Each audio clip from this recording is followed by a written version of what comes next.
A war whose intensity and scale the world had never before seen. A war that involved more than 60 million soldiers around the globe. In this video, we retrace the origins, events, and consequences of World War I.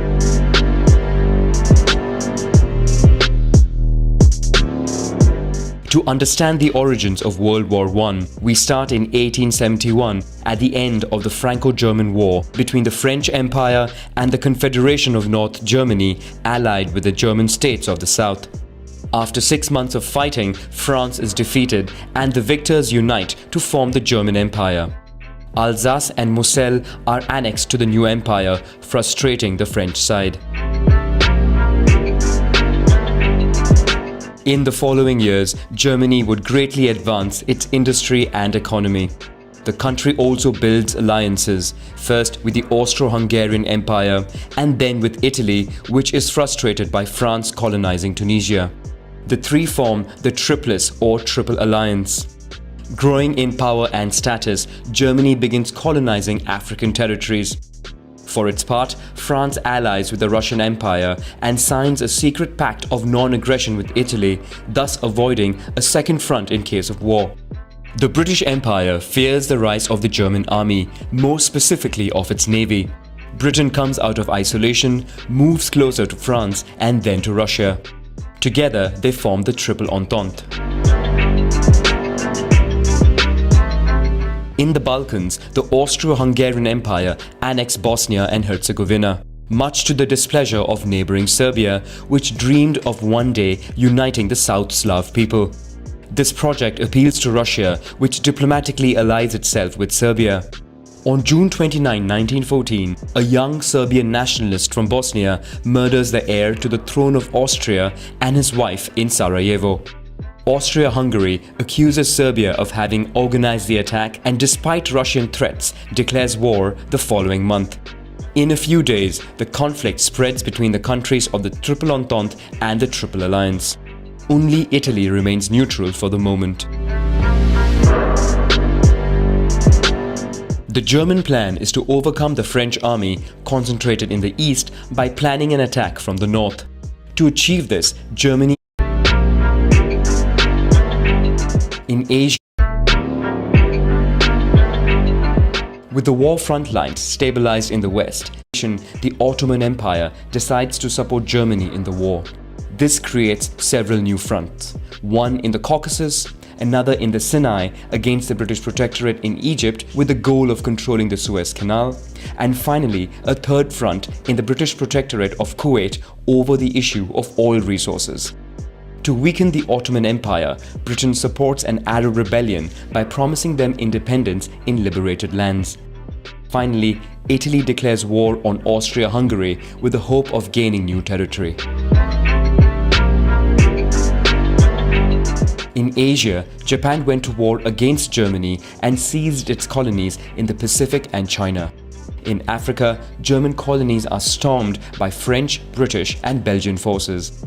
Many people from colonized territories are enlisted in European armies. France mobilizes nearly 800,000 people, a large proportion of whom are sent to Europe. The British Empire, for its part, enlists 2.7 million men from its dominions and colonies. More than half come from British India. In the Balkans, Bulgaria goes back to war alongside the Central Empires. The country has a great territorial appetite and wants to expand in all directions. Serbia is attacked on two fronts and is quickly invaded. In the West, Germany continues with military innovations. It becomes the first to organize aerial bombardments carried out by Zeppelin airships. London and Paris are regularly attacked. The Air Force is initially used for tracking and reconnaissance, but planes are quickly fitted out with machine guns, resulting in the first aerial battles. In another first, Germany launches submarine wars in British territorial waters, sinking ships it encounters. Finally, in the trenches, both sides use toxic gases that cause many casualties. Despite some attempts to find breakthroughs, the front lines of war remain fixed, at great human cost. In the trenches, soldiers who survive the fighting are forced to live in harsh conditions. Mud, vermin, rats, and the smell of decaying corpses put their nerves to the test. In the spring, the French side begins mutinies that would be suppressed.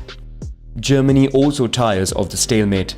The country is now focused on war on the economic front and sends its submarines to the Atlantic to sink all kinds of ships, even commercial ones, heading to the United Kingdom. Exhausted by war, Russia suffers more than 1.7 million military casualties. Morale is at its lowest point on the front lines and among the public. Then takes place a short revolution that brings down the regime of the Tsars. At the same time, the United States of America finds itself becoming a victim of the commercial blockade in the Atlantic. They decide to go to war alongside the Allies. In Russia, a second revolution allows the Bolsheviks to come to power, who immediately sign a ceasefire with the Central Empires. With the Russian front under control, Germany concentrates its troops on the west. The country succeeds in a breakthrough in the trenches and approaches Paris, which it bombards. But the German army moves too fast to the south. The French army counterattacks and disintegrates German defenses. In panic, German soldiers retreat to the north. From this moment, the Allies lead on all fronts. In Germany, mutinies and a revolutionary wave force the emperor to abdicate and allows the signing of the armistice, marking the end of the Great War that kills more than 18 million people.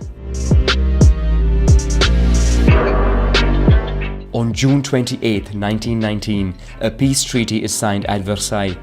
German representatives are not invited and the country is forced to accept all demands of the victors.